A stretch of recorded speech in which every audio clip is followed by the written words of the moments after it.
नमस्कार, मैं शिव कुमार वर्मा, अध्यापक सरदार सिंह कॉन्वेंट कॉलेज महमूदाबाद सीतापुर। आज हम आपको कक्षा 10 सामाजिक विज्ञान भूगोल पाठ का लेसन नंबर 5 खनिज तथा ऊर्जा संसाधन भाग 7, इसमें भारत में कोयले का उत्पादन एवं व्यापार आपको पढ़ाया जाएगा। इसके बाद में खनिज तेल पढ़ाया जाएगा।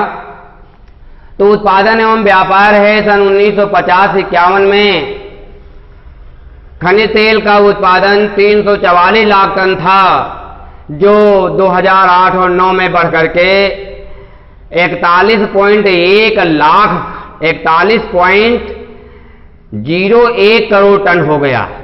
अब देखें, जो कोयले का उत्पादन है भारत में वो दिन पर दिन बढ़ता जा रहा है ना। सन 1950-51 में जहां 344 लाख टन था उत्पादन, वही 2008 और 9 में बढ़ करके 41.01 करोड़ टन हो गया। यानी यदि हमको उत्पादन दिखाना हो तो हम उसे डंडा आरेख के द्वारा दिखा सकते हैं। यहां हम उत्पादन दिखाएंगे और यहां पर सन दिखा देंगे। सन दिखा देंगे तो हमने एक दंड बनाया, ऐसे एक दंड बनाया, उसमें हमने 1951 दिखा दिया, 1951, फिर 1961 दिखा दिया, फिर 1971 दिखा दिया, फिर 1981 दिखा दिया, 1981, फिर हमने 1991 दिखा दिया, फिर 2000 दिखा दिया, 2001 दिखा दिया, 2001 दिखा दिया और फिर हमने दिखा दिया 2009, है ना। तो यानी लगातार उत्पादन बढ़ता हुआ जा रहा है। ये जो है इकोनॉमिक्स का तरीका है। ऐसे वक्र बनता है इकोनॉमिक्स में, ऐसे आप वक्र बना सकते हैं। तो इससे पता चल जाएगा कि कोयले का उत्पादन निरंतर बढ़ रहा है भारत में, है ना। तो आज भैया भारत क्या कर रहा है कि भारत अपने कोयले का विदेशों को निर्यात भी कर रहा है।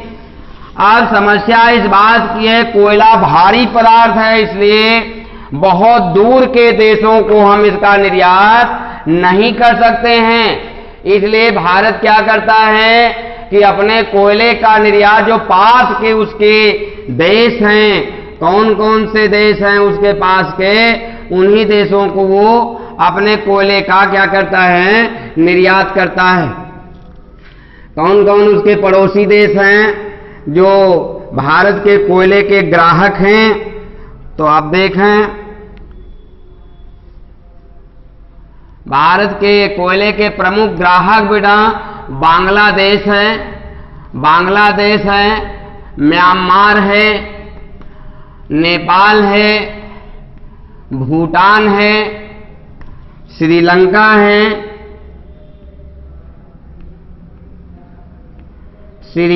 है, और मॉरिशस, जो हिंद महासागर में मॉरिशस देश है।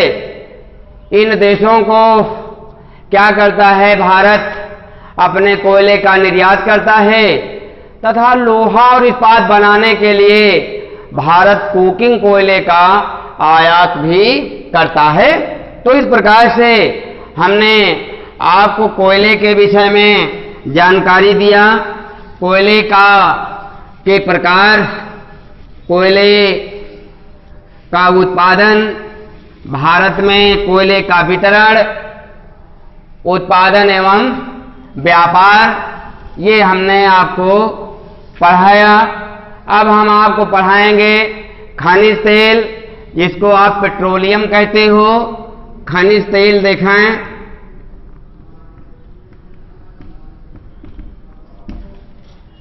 खनिज तेल क्या है, इसको चट्टानी तेल भी कहा जाता है, क्योंकि ये औषधि चट्टानों से प्राप्त किया जाता है। ये भूगर्भ से कीचड़ के समान काले तेल के रूप में प्राप्त किया जाता है। फिर इसको साफ करके petrol, diesel, kerosene, Mobil oil व ग्रीस आदि बनाई जाती है।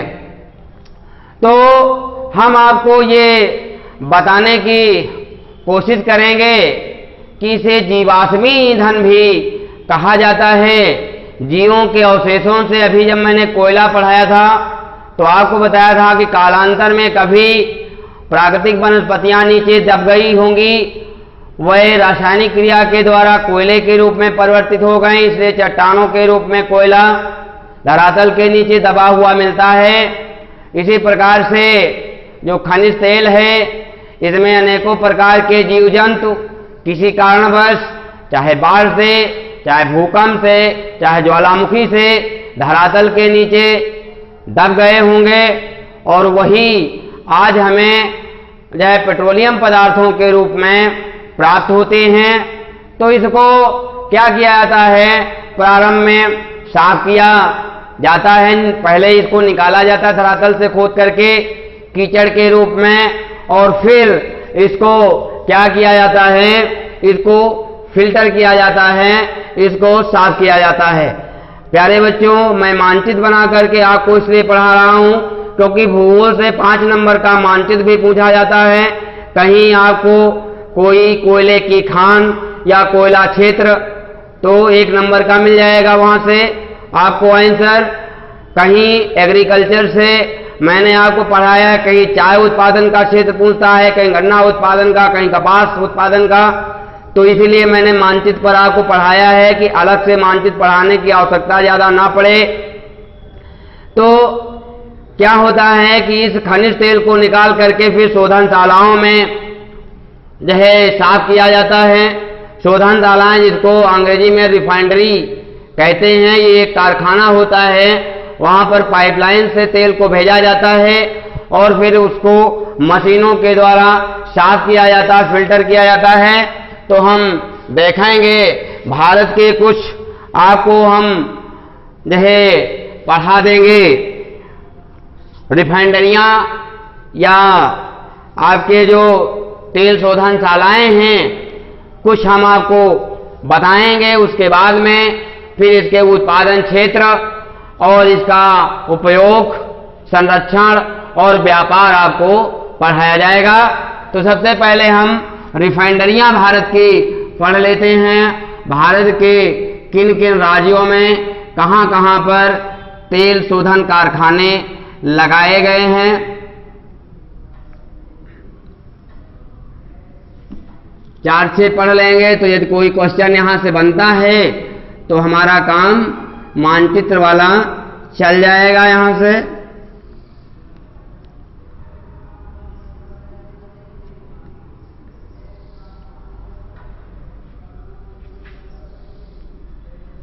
अपने राज्य उत्तर प्रदेश में मथुरा में एक शोधनशाला लगाई गई है। मथुरा में, हरियाणा में पानीपत में एक कारखाना लगाया गया है, पानीपत में, बिहार में बरौनी में लगाया गया है, तेल शोधनशाला बरौनी में है। पश्चिम बंगाल राज्य में हल्दिया में एक कारखाना लगाया गया है। अंकलेश्वर में एक कारखाना लगाया गया है, अहमदाबाद के पास में, गुजरात में अंकलेश्वर। दो कारखाने महाराष्ट्र में लगाए गए हैं, ट्राम्बे फर्स्ट और ट्राम्बे सेकंड। ट्राम्बे फर्स्ट और ट्राम्बे सेकंड, ये 2 कारखाने लगाए गए हैं।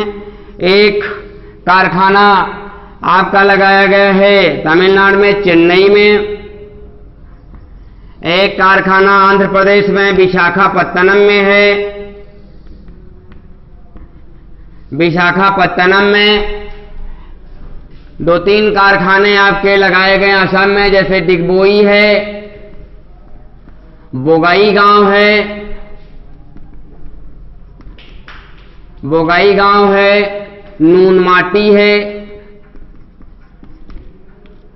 नाहरकटिया है। यहां 5 कारखाने हैं। सबसे पहले डिगबोई में भारत में एक कारखाना स्वतंत्रता के पहले लगाया गया था तेल शोधन का। तो इस प्रकार से यदि हम इतने कारखाने पढ़ लेते हैं तो हमारा मानचित्र वाला काम चल जाएगा। यदि यहां से क्वेश्चन बनता है कि कोई भारत का एक शोधनशाला का नाम बताएं या भारत के मानचित्र पर अंकित करें, तो आप हल्दिया चाहे लिख दें, चाहे आप विशाखापत्तनम लिख दें, चेन्नई लिख दें, ट्राम्बे फर्स्ट, ट्राम्बे सेकंड, अंकलेश्वर, मथुरा, पानीपत, बरौनी, डिगबोई, बोगाईगांव, नूनमाटी, नाहरकटिया, इस प्रकार से आप लिख सकते हैं तो आपको 1 अंक मिलने की संभावना बन जाएगी। तो जो ये शोधनशालाएं होते हैं इनमें तेल को फिल्टर किया जाता है, इसमें डीजल को अलग कर लिया जाता है, पेट्रोल को अलग किया जाता है, कैरोसिन तेल को अलग किया जाता है। कैरोसिन मीन्स मिट्टी का तेल जिसको कहते हो, मोबिल ऑयल है, ग्रीस है। इस प्रकार से बहुत सारी वस्तुएं पेट्रोलियम पदार्थों से निकाली जाती हैं और इसके अतिरिक्त यहाँ पर इस जय खनिज तेलों का जो शेष बचा हुआ पार्ट होता है, कचरा, वही डामर के रूप में प्राप्त किया जाता है और फिर उससे रोडें बनाने में उसको यूज किया जाता है। भारत में, अब बेटा हम आपको पढ़ाएंगे भारत में खनिज तेल के उत्पादन क्षेत्र में, भारत में